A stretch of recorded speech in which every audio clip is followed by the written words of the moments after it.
do versículo 28.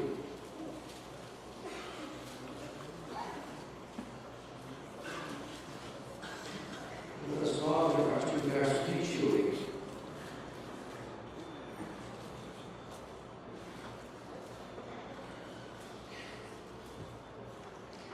A transfiguração. Cerca de 8 dias depois de proferidas estas palavras, tomando consigo a Pedro, João e Tiago, subiu ao monte com o propósito de orar. E aconteceu que, enquanto ele orava, a aparência do seu rosto se transfigurou e suas vestes resplandeceram de brancura. Eis que 2 varões falavam com ele, Moisés e Elias, os quais apareceram em glória e falavam da sua partida, que ele estava para cumprir em Jerusalém. Pedro e seus companheiros achavam-se oprimidos de sono, mas conservando-se acordados, viram a sua glória e os 2 varões que com ele estavam. Ao se retirarem estes de Jesus, disse-lhe Pedro: Mestre, bom estarmos aqui. Então façamos 3 tendas, uma será tua, outra de Moisés e outra de Elias. Não sabendo, porém, o que diziam. Enquanto assim falavam, veio uma nuvem e os envolveu, e encheram-se de medo ao entrarem na nuvem. E dela veio uma voz dizendo: Este é o meu filho, o meu eleito, a ele ouvi. Depois daquela voz, achou-se Jesus sozinho. Eles calaram-se e naqueles dias a ninguém contaram coisa alguma do que tinham visto. No dia seguinte, ao descerem eles do monte, veio ao encontro de Jesus grande multidão. E eis que dentre a multidão surgiu um homem dizendo em alta voz: Mestre, suplico-te que vejas meu filho, porque é o único.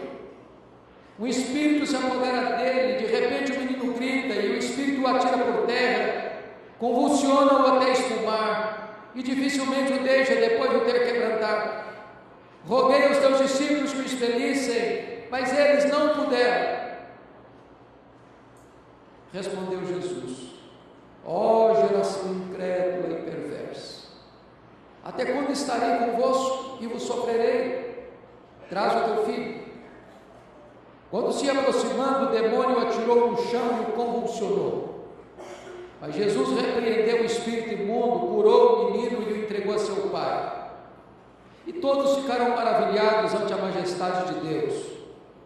Como todos se maravilhassem do quanto Jesus fazia, disse aos seus discípulos: Fixai nos vossos ouvidos as seguintes palavras: O Filho do Homem está para ser entregue nas mãos dos homens. Eles, porém, não entendiam isso, e foi-lhes encoberto para que o não compreendessem, e temiam interrogá-lo a esse respeito.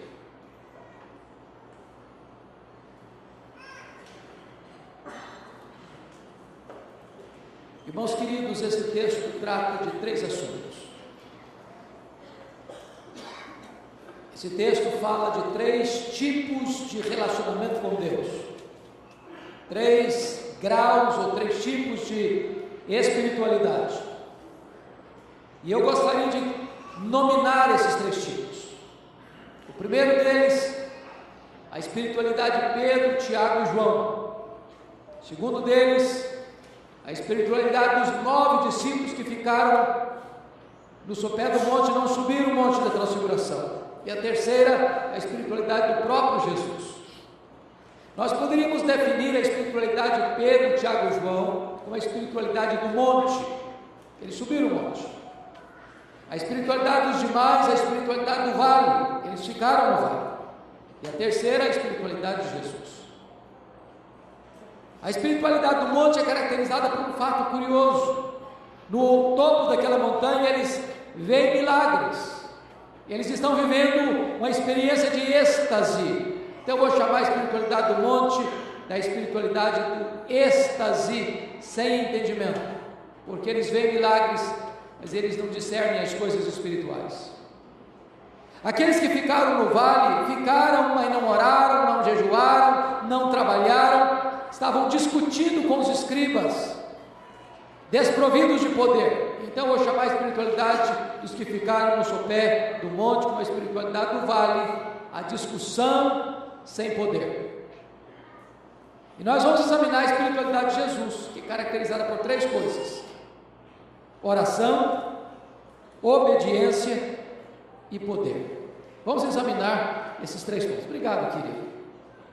Vamos examinar esses 3 pontos. Primeiro, compare comigo a espiritualidade do monte,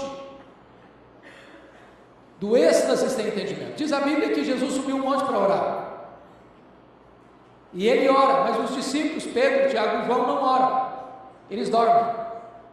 O que era algo sublime para Jesus, o que provocava prazer e deleite no coração de Jesus, era um cansaço para eles, produzia fadiga para eles. O que era o mais deleitoso para Jesus dava sono neles. Mas notem vocês que, apesar de eles não orarem, no topo daquela montanha, 4 milagres aconteceram. Primeiro milagre: Jesus foi transfigurado diante deles. O rosto de Jesus brilhava como o sol, a roupa de Jesus brilhava como a luz. Marcos diz que nenhum lavandeiro da terra poderia alvejar roupa daquela forma, e eles veem essas coisas. Segundo milagre: aparece em glória conversando com Jesus, Moisés e Elias, o representante da lei e o representante dos profetas. Terceiro milagre: eles são envolvidos por uma nuvem luminosa, envelopados por essa nuvem. Quarto milagre: de dentro da nuvem brota uma voz divina: este é o meu filho, o meu eleito, a ele ouvi. Bom, eles estão vendo milagres, mas eles não têm o mínimo discernimento espiritual. E aqui nós chegamos a uma conclusão já prévia. Há um consenso quase que geral no meio evangélico, sobretudo brasileiro, que se nós conseguíssemos ver mais milagres, nós creríamos mais. E é por isso que há muitas igrejas que andam atrás de milagres e até pregam milagres que nunca aconteceram, com a ideia de que se nós enxergássemos milagres e mais milagres, nós iríamos ter uma fé mais robusta. É curioso que no topo dessa montanha tem 3 gerações representadas: a geração de Moisés, a geração de Elias e a geração dos apóstolos. Na história da humanidade foram as 3 gerações que mais viram milagres, ao mesmo tempo as 3 gerações mais incrédulas. E eles estão vendo milagres, eles estão pisando no terreno do extraordinário, eles estão vivendo uma experiência de êxtase, mas eles não têm entendimento. Se não, vejamos. Primeiro, eles não conseguem discernir a centralidade da pessoa de Jesus. Quando Pedro se dirige a Jesus nesses termos: mestre, bom estarmos aqui, vamos fazer 3 tendas, uma será tua, outra de Moisés, outra de Elias. Diz o texto que ele não sabia o que estava falando. Sabe por que ele não sabia o que estava falando? Ele estava falando uma grande bobagem. Ele estava equiparando Jesus ao representante da lei e ao representante dos profetas. Ele estava colocando Jesus no mesmo nível de Moisés e Elias. Ele estava colocando Jesus no mesmo nível dos homens. E eu quero dizer para você que Jesus não é apenas um grande homem. Jesus é o Filho de Deus. Jesus é único. Jesus é singular. Jesus é absoluto. É por isso que o próprio Pai corrige o desvio doutrinário de Pedro, dizendo: este é o meu filho, o meu eleito, a ele ouvi. Quando a nuvem desaparece, eles não veem mais nem Moisés, nem Elias, eles só veem Cristo, porque a nossa espiritualidade precisa estar centrada apenas na pessoa de Cristo Jesus, nosso Senhor. Eles não discernem a centralidade da pessoa de Jesus. Mas em segundo lugar, eles estão vendo milagres, mas eles não discernem a centralidade da missão de Jesus. Confira comigo o verso 31. Notem aí qual era a pauta daquela conversa de Moisés e Elias com Jesus. Diz o texto que eles conversaram sobre a partida de Jesus para Jerusalém. A palavra partida no grego é a palavra êxodos, de onde vem a nossa palavra portuguesa, êxodo. Eles estavam conversando sobre a morte de Cristo, sobre a cruz de Cristo, sobre a sua viagem para Jerusalém, para ser preso, para ser sentenciado, para ser condenado, para ser crucificado, para ser morto. E é maravilhoso entender que o êxodo foi a libertação do povo de Israel da escravidão do Egito. E esse texto está querendo dizer que a cruz de Cristo foi onde aconteceu o nosso êxodo, a nossa libertação, onde as algemas foram quebradas, onde as cadeias foram rompidas e nós fomos libertos. A pergunta é: será que os discípulos entenderam isso? Confira comigo, no verso 43, 44 desse texto.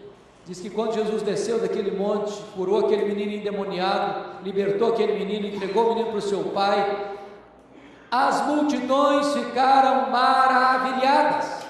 Aliás, todos ficaram maravilhados, inclusive os discípulos. E o que significa ficaram maravilhados? O verso 44 já nos responde, porque nesse momento Jesus Cristo se dirige aos discípulos dizendo assim: fixai nos vossos ouvidos as seguintes palavras: o Filho do Homem vai ser entregue nas mãos dos homens. O que Jesus está querendo dizer com isso? Ele está dizendo o seguinte: não pensem em vocês que eu vou mudar a minha agenda, não pensem em vocês que vocês vão me reter aqui apenas para fazer milagres. Não foi para isso que eu vim especificamente. Eu vim na verdade para ir para a cruz, e é para a cruz que eu estou indo, porque na verdade é lá na cruz que vai acontecer a libertação de vocês. Mas o verso 45 nos diz que os discípulos não entenderam isso. Eles estavam vendo milagres, mas não discerniam nem mesmo a principal missão de Jesus, que era vir ao mundo para morrer pelos nossos pecados e quebrar o nosso cativeiro e nos tirar da prisão espiritual. Terceiro lugar, eles estavam vendo milagres, mas eles não discerniram a missão principal deles mesmos. Preste atenção nisso. Quando Moisés diz assim para Jesus: mestre, bom estarmos aqui, vamos fazer 3 tendas. Aliás, nós nem queremos tendas para nós, só para o Senhor, para Moisés e para Elias. Sabe o que ele está querendo dizer com isso? Jesus, esse monte é maravilhoso, aqui o ar é rarefeito, aqui a gente pisa no terreno do extraordinário, aqui a gente vê milagres. Não vamos descer não, Jesus, lá embaixo o negócio é complicado, lá tem uma multidão de gente complicada, lá tem gente doente, lá tem gente oprimida, lá tem gente possessa, lá dá muito trabalho, Jesus, vamos ficar por aqui mesmo. Sabe o que significa isso? A espiritualidade da fuga. Deixa eu dizer uma coisa para você, querido: a espiritualidade do monte é para recarregar as baterias, mas o nosso ministério é no vale, onde as pessoas estão aflitas, angustiadas, perdidas, escravizadas, enfermas, possessas, precisando de cura, precisando de libertação, precisando de alívio, precisando de salvação. Às vezes a nossa espiritualidade, irmãos, é a espiritualidade de um congresso, de uma conferência, de um domingo à noite, de um culto na igreja. Mas eu quero dizer para você que você veio para cá é recarregar as baterias, mas é lá na sua empresa, é lá na sua escola, é lá na sua universidade, é lá na sua indústria, é lá no seu trabalho, é lá no seu escritório, é lá no seu dia a dia, é lá na rua, é lá na praça, é lá no hospital, é lá onde você exerce o seu trabalho, é lá onde as pessoas estão gemendo e sangrando que Deus chamou você para exercer o seu ministério. Quarto lugar, eles estão vendo milagres, mas eles não discernem a centralidade do culto. Notem vocês isso. Quando daquela nuvem luminosa eles escutam aquela voz divina: este é o meu filho, o meu eleito, a ele ouvi. Diz que eles ficaram aterrados de medo. Mateus diz que eles caíram de bruços de tanto medo. E aqui eu queria destacar 2 coisas, dois perigos, ou 2 excessos, ou 2 extremos. O primeiro extremo em relação a isso, irmãos, é a falta de reverência. Já perceberam que a nossa geração é uma geração que está perdendo paulatinamente a questão da reverência? As pessoas parecem que não se apercebem quão grande é o nosso Deus, quão santo é o nosso Deus, quão sublime é estar na presença de Deus. A falta de reverência pode se expressar na maneira de você se portar, até mesmo no culto. Eu fiquei impressionado lá atrás, alguns anos aí, acho 2 anos, quando aconteceu a Copa das Confederações, o Brasil foi campeão. O técnico da seleção brasileira fez uma exigência para os jogadores, vocês se lembram disso? Não quero que nenhum jogador da seleção brasileira entre em campo mascando chicletes. Quero que todos os jogadores da seleção brasileira cantem o hino nacional com senso de patriotismo. E vocês se lembram que, com a atitude dos jogadores, as arquibancadas foram inflamadas a cantar com orgulho o hino nacional brasileiro. Aí eu fiquei pensando, meu Deus, se para entrar num campo de futebol se precisa reverência, quanto mais você está na presença do Rei dos Reis e do Senhor dos Senhores. Mas é um outro extremo, é o extremo da fobia de Deus, do medo de Deus. Porque às vezes, queridos, até em nome de uma espiritualidade saudável, nós produzimos uma espiritualidade de opressão, de medo, como se Deus fosse um xerife cósmico, como se Deus fosse um guarda que está com um porrete na mão para lhe dar uma bordoada ao sinal do seu primeiro deslize. E às vezes até os pais, na melhor das intenções, criam esse espírito negativo e errado no coração dos filhos. Quando o menino começa a fazer uma peraltice, o pai e a mãe dizem: menino, não faça assim não, porque Deus vai te castigar. Aí o primário, quando aquele menino vira um adolescente, primeiro deslize que ele der, sabe o que ele vai fazer? Ele vai correr de Deus, em vez de correr para Deus. Deixa eu dizer uma coisa para você. Nós deveremos ter toda reverência na presença de Deus, mas nosso Deus é Pai, você pode estar rasgado e sujo, você pode estar cheio de lama, caído, num lodaçal, você pode correr para os braços dele, ele vai acolher você, ele vai abraçar você, ele vai beijar você, ele vai celebrar com a sua volta. Porque a nossa espiritualidade não pode ser aquela espiritualidade farisaica, legalista, fria, árida, seca, que leva as pessoas a terem medo de Deus. Nós devemos levar as pessoas a amarem a Deus, e a respeitarem a Deus, e a desejarem a Deus. Mas agora vamos ver a espiritualidade dos 9 que ficaram. Eles ficaram no sopé do monte, mas não oraram também, mas não jejuaram também, mas não libertaram os cativos também. E diz Marcos 9,16, que é um texto paralelo ao que lemos, que eles estavam discutindo com os escribas. Quando chega um pai aflito, desesperado, com seu filho único endemoniado, sabendo que eles estavam ali, corre na esperança de ver o seu problema resolvido, o seu filho liberto, e apresenta o seu filho aos discípulos, e diz a Bíblia que eles não puderam. E eu chamo então essa espiritualidade da discussão sem poder. Deixa eu dizer uma coisa para você, querido. Há espaço na igreja de Deus para discussão. Ah, sim. Quando nós fazemos seminário, pastores fazem seminário, tem uma cadeira chamada de apologética, e a defesa da fé cristã.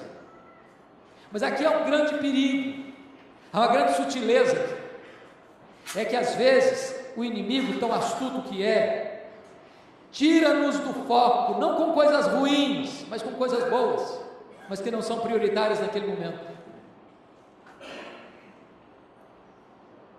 Quantas vezes, irmãos, nós passamos mais tempo discutindo a obra do que fazendo a obra?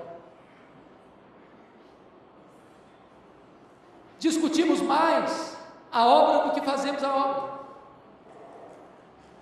Nós nos reunimos, irmãos, domingo após domingo, semana após semana, para quê?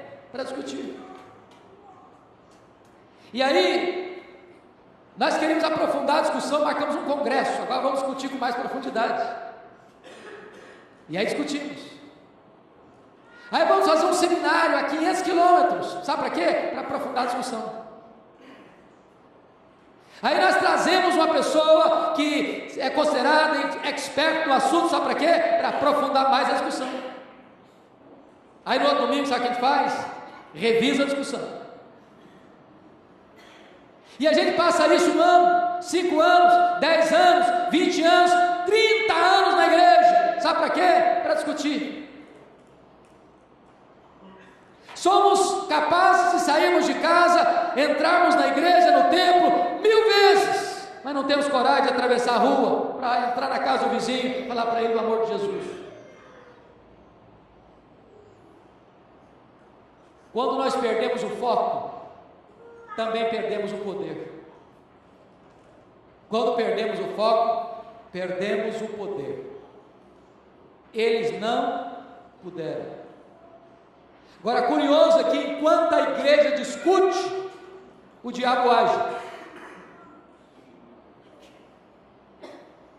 Enquanto a igreja deixa de orar, deixa de jejuar, deixa de fazer a obra, o diabo está agindo, e oprimindo, e escravizando, e atormentando, e afligindo as pessoas. E aí você percebe uma coisa, a ação dos demônios, porque você nota que se você lê Mateus, Marcos e Lucas, que relatam esse fato, os demônios pegavam esse menino, jogavam no fogo, jogavam na água, jogavam na terra, e diz o texto que dificilmente o deixavam, sem antes deixá-lo todo quebrado. E eu imagino esse menino brincando em casa, e de repente esse espírito entrava nele, e ele saía correndo desesperado, se jogava no fogo, e alguém tinha que ir lá resgatá-lo com queimaduras terríveis. Ele saía dali, corria, jogava-se na água, alguém tinha que pular ali para levá-lo do afogamento. Ele caía por terra como um saco, e ele se levantava todo ralado, ensanguentado. Era filho único. Quando aquele homem chega perto do pai, e pergunta assim: desde quando esse menino está assim? Lembram a resposta? Está lá em Marcos capítulo 9. O pai responde: desde a sua infância. E a palavra infância no grego lá é brefos. E brefos descreve desde a vida intrauterina até a primeira infância. Talvez aquele menino já estava possesso no ventre da mãe. Talvez aquele menino já nasceu possesso. Talvez aquele menino passou a infância toda mergulhado nesse drama da possessão. Um tormento, um sofrimento cruel. E eu posso lhes garantir que há muitas crianças hoje perturbadas com isso. Estava começando meu pastorado em Vitória. Se converte uma mulher da alta classe social da cidade. E ela vem para a igreja, traz a sua filhinha de 3 anos com ela. E um dia essa mulher, caminhando pelas ruas de Vitória, com a criança no colo, toma um susto, porque a menina, ela estava cantando um cântico espiritual, de repente a menina olha para ela, com o rosto desfigurado, e começa a blasfemar do nome de Jesus, fala impropérios terríveis. A mãe toma um susto, pensou que a menina estava tendo um surto psicótico, dali mesmo correu para o psiquiatra, ele examinou a menina e não constatou nada. A mãe me liga aflita e diz: pastor, eu preciso de ajuda. Eu disse: traz a sua filha aqui. Quando ela chegou no meu escritório, no meu gabinete pastoral, ela se assentou na minha frente, eu comecei a conversar com a mãe, a criança no colo dela, a criança me olhando com um olhar pesado, denso. Quando eu comecei a falar do nome de Jesus, essa criança salta do colo da mãe, falando coisas horríveis, impropérios terríveis, e começa a serpentear no carpete da sala como uma cobra. Eu clamei pelo nome de Jesus, o Senhor libertou aquela menina, e eu perguntei: mãe, me conta a história dessa menina. E ela me disse: pastor, o meu marido é um bandista, e ele consagrou essa menina no ventre,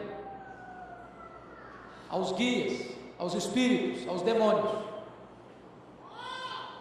Tem muita gente assim, aflita, sofrendo como aquele pai com a criança possessa desde a infância. E certamente o propósito desse espírito maligno era matar aquele menino, era destruir a vida daquele menino, era arruinar com a vida da família, porque o diabo, ele veio para roubar, para matar e para destruir. Ele é assassino, ele é mentiroso, ele é opressivo, ele é Abaddon, ele é Apolion, ele destrói, ele mata, ele tira a paz, ele tira a alegria, ele atormenta as famílias. Agora a grande pergunta é: por que aqueles discípulos não puderam?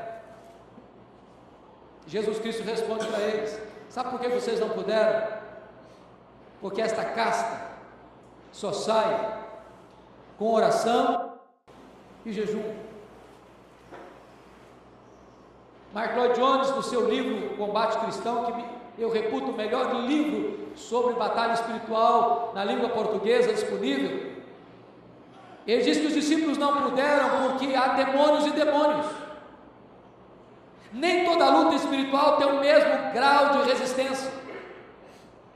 Aqueles discípulos já tinham tido sucesso em outras campanhas evangelísticas, onde eles libertaram os cativos, e eles chegaram a dizer: Senhor, até os demônios se nos submetem a nós pelo teu nome. Mas agora eles não puderam. A resistência é maior, a luta é mais intensa. E por que não puderam? Porque esta caça só sai com oração e jejum. Deixa eu dizer uma coisa para você, querido: poder espiritual não se recebe na academia, poder espiritual não se recebe num banco de seminário, poder espiritual não se recebe num curso de mestrado, doutorado e pós-doutorado. Poder espiritual você não recebe lendo livros de teologia, embora tudo isso é coisa maravilhosa. Poder espiritual você recebe de joelhos em oração. Só Deus pode revestir com poder, e o poder vem por intermédio da oração. E Jesus vai além e diz o seguinte: esta caça só sai com oração e jejum. E nós somos uma geração que está desaprendendo o exercício espiritual do jejum. Qual foi a última vez que você jejuou? Para buscar Deus, para quebrantar o seu coração, para pedir revestimento de poder. Dr. John Piper escreveu um livro sobre esse assunto maravilhoso, chamado Fome por Deus, e ele define jejum como fome de Deus. Fome de Deus. E ele diz que o que mais nos afasta às vezes de Deus não é coisa ruim não, é coisa boa. Ele diz que às vezes o que pode tirar você do foco, da busca do poder, pode ser uma torta de maçã ou uma garrafa de Coca-Cola, quem sabe até uma picanha na brasa. Toda vez que a dádiva de Deus toma o lugar de Deus na nossa vida, nós estamos em perigo.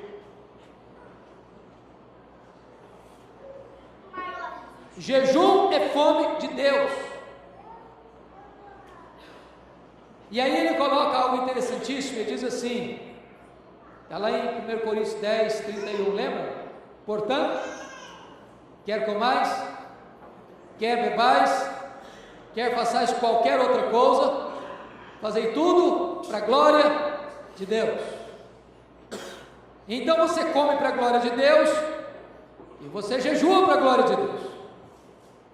E alguns dizem assim: bom, se eu como para a glória de Deus, e eu jejuo para a glória de Deus, eu prefiro comer para a glória de Deus.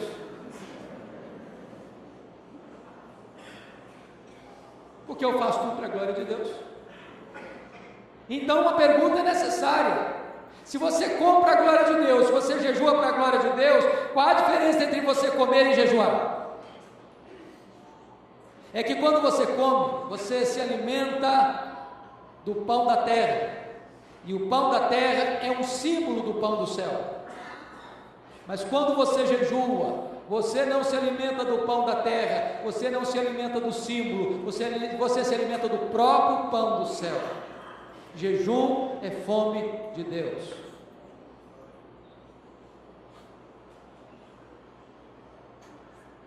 Irmãos queridos, a sensação que você e eu temos é que falta poder. Falta poder. As pessoas estão aflitas, as pessoas estão oprimidas, as pessoas estão escravizadas, as pessoas estão endemoniadas, mas falta poder. Elas chegam e voltam vazias, e voltam frustradas, e voltam decepcionadas, e elas entendem o seguinte: eles não puderam. E não puderam porque não oram, não puderam porque não jejuam, não puderam porque passam o tempo discutindo a obra, em vez de fazer a obra. Então, amados, é hora de nós aprendermos com Jesus. Qual a espiritualidade de Jesus? Primeiro, a espiritualidade de Jesus é a espiritualidade da oração. Ele subiu um monte para quê? Para orar. O que ele fez? Ele orou. E porque ele orou, algumas coisas aconteceram. Primeiro, seu rosto foi transfigurado, suas vestes foram vazadas pela glória de Deus. A glória de Deus vem sobre nós, irmãos, quando nós oramos.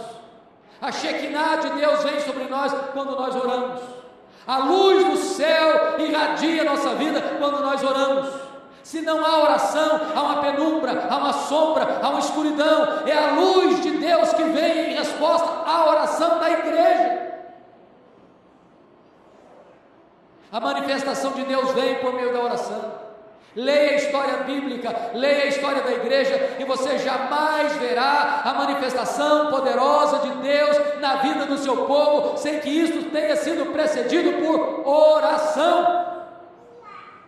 Segundo, porque Jesus orou, o Pai o preparou antecipadamente para enfrentar a cruz. A conversa de Moisés e Elias com Jesus foi sobre a sua partida, foi sobre a cruz. Isso significa que o Pai estava preparando o seu filho. Quando você ora, amado, Deus fortalece você, Deus abastece você, Deus renova você, Deus capacita você, Deus sustenta você, porque nas crises da vida, se nós não temos vida de oração, nós vamos naufragar. Terceiro lugar, porque Jesus orou, o Pai saiu em sua defesa. Notem vocês que Jesus não corrige o erro de Pedro. Jesus não diz: Pedro, você está errado. Jesus ora, e porque Jesus ora, o Pai o defende. Você não precisa se defender, você precisa orar, porque quando você ora, Deus defende você. A espiritualidade de Jesus é a espiritualidade da oração. Segundo lugar, a espiritualidade de Jesus é a espiritualidade da obediência. Pergunto novamente: qual foi a pauta da conversa de Moisés e Elias com Jesus? A sua partida, a sua ida para Jerusalém, a sua morte na cruz. A pergunta é: que grau de compromisso Jesus revela com essa agenda de obediência quando desce desse monte? Confira comigo, verso 43 e 44, quando ele diz naquela circunstância em que a multidão está maravilhada com o seu milagre, e não é a primeira vez que a multidão maravilhada com o milagre quer reter Jesus como um rei, como um imperador de milagres, como alguém que resolve os seus problemas imediatos. É mais uma tentativa aqui da multidão a se articular para manter Jesus no meio deles como operador de milagres. E os discípulos estão seduzidos por esta mesma ideia, quando Jesus não se dirige à multidão, ele se dirige aos discípulos dele, dizendo: fixai nos vossos ouvidos as seguintes palavras: o Filho do Homem vai ser entregue nas mãos dos homens. Está dizendo o seguinte: não pensem em vocês que eu vou mudar minha rota, não pensem em vocês que eu vou mudar minha agenda, Não pensem vocês que eu vim apenas para fazer milagres. Eu estou indo para a cruz, porque é lá que eu vou conseguir a libertação de vocês. Mas confira o verso 51 comigo, por favor.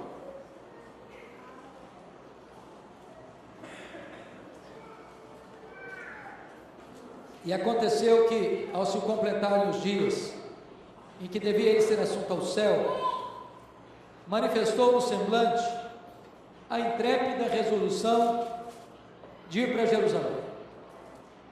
Eu não consigo ler muito esse ponto aqui do semblante, mas estava escrito o rosto de Jesus. Ninguém tinha dúvida do que estava fazendo. Ele desceu tão determinado a atender a agenda do Pai, que ele estava com isso escrito no seu semblante. Olha o verso 53. Mas os samaritanos não receberam, porque o aspecto dele era de quem decisivamente ia para Jerusalém. É total compromisso com a obediência, ainda que essa obediência passasse pela cruz. Você quer parecer com Jesus? Se é parecido com Jesus, você tem que ter uma vida de oração, você tem que ter uma vida de obediência. Terceiro lugar e último lugar, a espiritualidade de Jesus passa pela manifestação do poder. É Marcos quem relata isso, texto paralelo do que nós lemos. Quando o pai trouxe o menino, o demônio agitou o menino, jogou o menino no chão, o menino começou a arregliar os dentes, e Marcos diz assim: Jesus afirmou ao espírito maligno, mudo e surdo, espírito mudo e surdo, sai desse menino e nunca mais voltes a ele. E o menino ficou liberto, e o menino foi entregue ao seu pai, curado, liberto pelo poder de Jesus.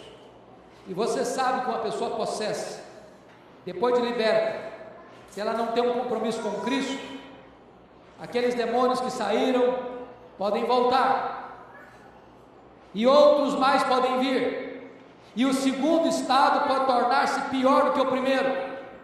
Mas a ordem de Jesus é categórica: sai e nunca mais volte.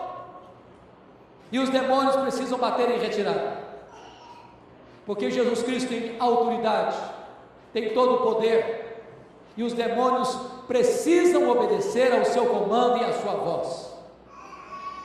É a espiritualidade do poder. E sabe, irmãos, a Bíblia diz que Jesus Cristo, ao retornar ao céu, ele disse para os seus discípulos antes de partir: permanecei na cidade até que do alto sejais revestidos de poder. E antes de ir, ele disse: recebereis poder ao descer sobre vós o Espírito Santo. E Paulo diz que a suprema grandeza do poder de Deus está à nossa disposição, o mesmo poder que ressuscitou Jesus Cristo dentre os mortos. Portanto, se você e eu estamos desprovidos de poder, não é por falta de poder, é por não buscarmos esse poder.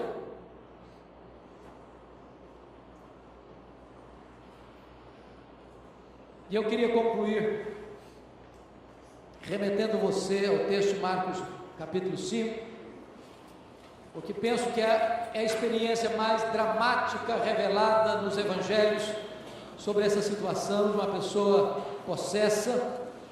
Jesus Cristo, depois de uma tempestade no mar da Galileia, vai para o lado oriental do lago, nas montanhas de Golã, na região de Gadara, no meio de uma noite tenebrosa, dentro de um cemitério, num despenhadeiro.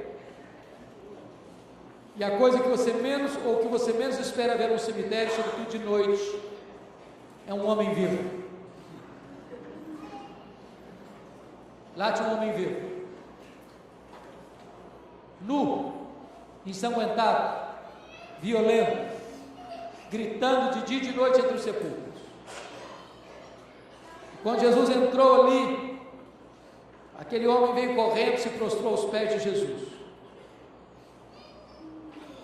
E aqueles demônios fazem 3 pedidos para Jesus. Primeiro pedido: não nos atormentes antes do tempo. Segundo pedido: não nos mandes para fora do país. Terceiro pedido: manda-nos para essa manada de porcos. Tinham 2.000 porcos pastando na região. Curiosamente, Jesus atende o pedido dos 3 demônios, os 3 pedidos dos demônios. E Jesus cura aquele homem, Jesus liberta aquele homem. Agora aquele homem está saudável, aquele homem está vestido, aquele homem está sentado aos pés de Jesus, aquele homem está em pleno equilíbrio emocional, aquele homem está curado, aquele homem está liberto, aquele homem está salvo.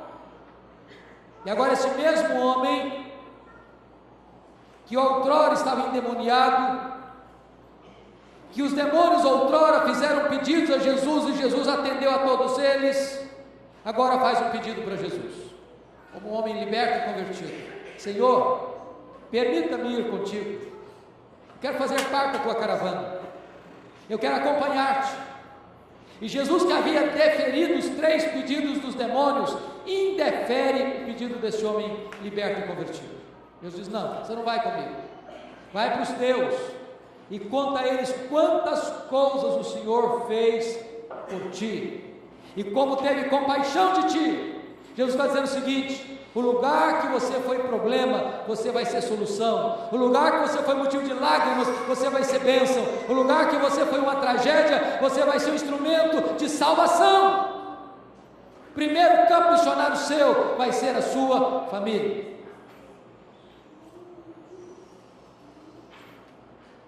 Jesus demonstra poder. E eu quero encerrar com essa experiência que marcou muito a minha vida, pastor Jonas. Foi lá em Recife, na Igreja das Graças. Eu fui convidado, Nilton, para pregar, pastor Nilton, para pregar o culto de formatura do seminário de Recife. E depois do culto, depois da mensagem, um dos formandos, que hoje é nosso missionário na Índia, um rapaz de quase 2 metros de altura, veio me contar uma experiência muito emocionada. Ele disse que naquele ano, 4º ano, ele foi convidado para pregar numa das nossas belas capitais, uma das mais expressivas igrejas presbiterianas do nosso país. Ele se sentiu muito honrado, 4ª lista, nem formado ele era ainda, para pregar uma série de conferências, sexta, sábado e domingo. E eu costumo brincar que todo seminarista do 4º ano tem uma leve sensação de que é um forte concorrente, o Charles Haddon Spurgeon. E ele então botou seu melhor terno na mala, empacotou seus melhores sermões e chegou na casa do pastor onde ele se hospedaria. Era sexta-feira, à tardezinha, já estavam se preparando para ir para a igreja, quando chega uma mulher desesperada na casa do pastor. Diz: pastor, eu preciso de ajuda. O que aconteceu?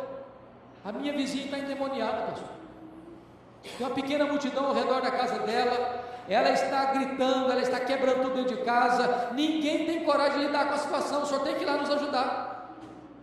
E o pastor calmamente disse para ela: ô minha irmã, que coisa interessante, acaba de chegar de Recife um santo homem de Deus preparado para essa tarefa. E o seminarista começou a tremer as pernas. E ele gaguejando disse para o pastor: eu só vim avisar o senhor que eu estou indo embora. Na verdade, o pastor não o deixou embora. O pastor pegou na mão dele, nos braços dele, e saiu andando rua fora. De longe, eles escutaram os gritos cavernosos daquela mulher. Quando chegaram perto da casa, uma pequena multidão ao redor, o pastor olhou para o seminarista olhou para o chão. O pastor disse: seminarista, o caso é todo seu, pode entrar na casa. E o seminarista, tremendo muito, entrou naquela casa. Quando ele entrou, se deparou com um quadro horrível. Aquela mulher estava com os olhos vermelhos, com os cabelos desalinhados, com o rosto segurado. E ele tentou esboçar a primeira palavra para falar alguma coisa, e ela lhe deu uma bofetada na cara e o jogou no chão. E ele ficou no chão por mais de 1 hora. E ela bufando ao redor dele como uma fera selvagem.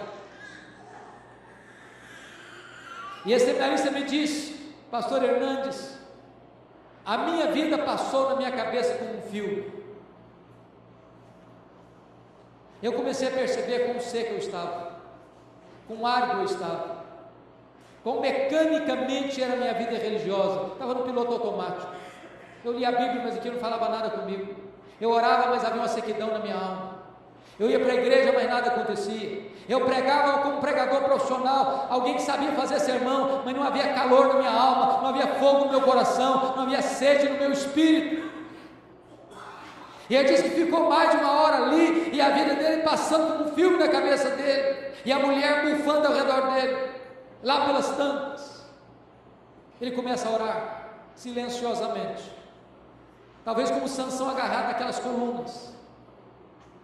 Diz: meu Deus, eu sou teu servo, meu Deus, restaura minha autoridade, meu Deus, restaura meu poder. Quando ele começou a orar assim, a mulher caiu. Quando ela caiu, ele se levantou, porque diante de Deus humildade, mas diante do diabo autoridade. Ele deu ordem àqueles demônios para baterem em retirada, e a mulher ficou livre. E esse seminarista, abraçado e chorando comigo, me disse algo que eu nunca mais esqueci. Ele disse: pastor Hernandes, eu compreendi ali que não basta ser crente, não basta ser membro de igreja, não basta ser presbiteriano,